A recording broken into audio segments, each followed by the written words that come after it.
प्रयागराज में गुरु पूर्णिमा का पर्व सोशल डिस्टेंसिंग के नियमों के बीच शहर के विभिन्न मठ मंदिरों में पूरी श्रद्धा भक्ति के साथ मनाया गया।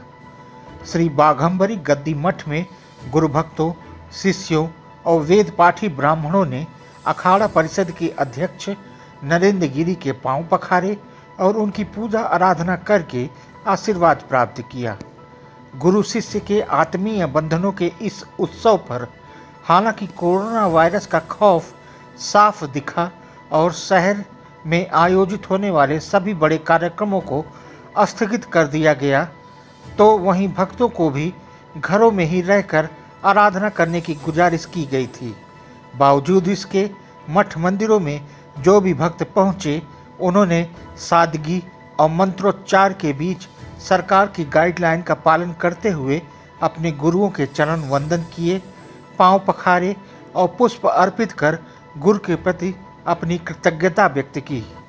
इस दौरान मठ मंदिरों और अखाड़ों में गुरुओं ने भी अपने शिष्यों को मंगल आशीष दिया और उन्हें गुरु मंत्र देकर उनके लिए ईश्वर से कामना की।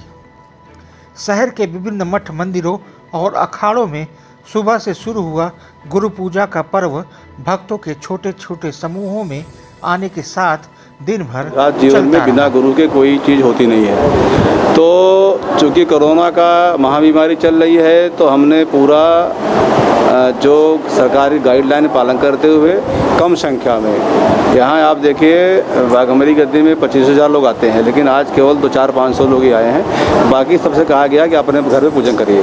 भंडारे के कार्यक्रम इसलिए हम किया है, निरस्त किया है। तो आज का जो पूजन है, जो भी करेगा, जो जहाँ पे है वहीं पूजन करे। और सबसे निवेदन है कि गुरु की जो पूजा है वह अंतरात्मा से करिए, आशीर्वाद लीजिए, संभव हो अपने घर में। और अगर मान लीजिए किसी कारणवश आप आ रहे हैं या आप गुरु के पास पहुँच रहे हैं, तो सौभाग्य आपका है, लेकिन जो सरकार की गाइडलाइन को पालन करिए। जीवन में बहुत होता है, आध्यात्म जीवन में गुरु का महत्व, बिना गुरु के कुछ मिलता नहीं है। इसीलिए लोग गुरु पूर्णिमा का इंतजार करते हैं, प्रतीक्षा करते हैं। और गुरु पूर्णिमा के दिन कोई भी शिष्य मंत्र लेता है, उसकी सारी मनोकामना पूरी होती है। गुरु पूर्णिमा ऐसे ही है जैसे पूरे शरीर में नेत्र होते हैं, बिना नेत्र के शरीर और संसार की सार्थकता व्यर्थ लगती है। ठीक ऐसे ही हमारे सनातन पद्धति में जो व्रत, त्योहार और परंपरा है, वो बिना गुरु के न जानी जा सकती है, न समझी जा सकती है। इसलिए इस दिन को सनातन संस्कृति का सबसे बड़ा दिन माना गया है।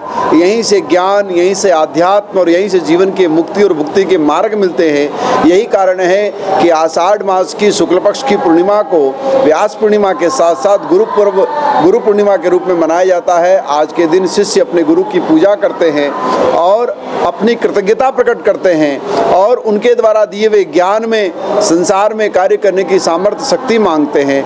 यही कारण है कि पूरा विश्व इसे गुरु पूर्णिमा के रूप में मनाता है। बहुत धूमधाम से गुरु पूजा होती है। आज का पूजन गुरु के चरणों का पहले दर्शन होता है, फिर उनको आचमनी जल से स्नान कराते हैं, उसके पश्चात उनके माथे पे टीका लगाते हैं, फूल माला पहनाते हैं, पत्र पुष्प भेंट करते हैं और पूरे वर्ष के लिए शक्ति और ऊर्जा मांगते हैं कि आपके आशीर्वाद से, आपके ज्ञान के कारण हम इस संसार में ठीक से चल पा रहे हैं। उस कृतज्ञता को प्रणाम करके प्रकट करते हैं। इसी प्रकार से गुरु पूजन होती है।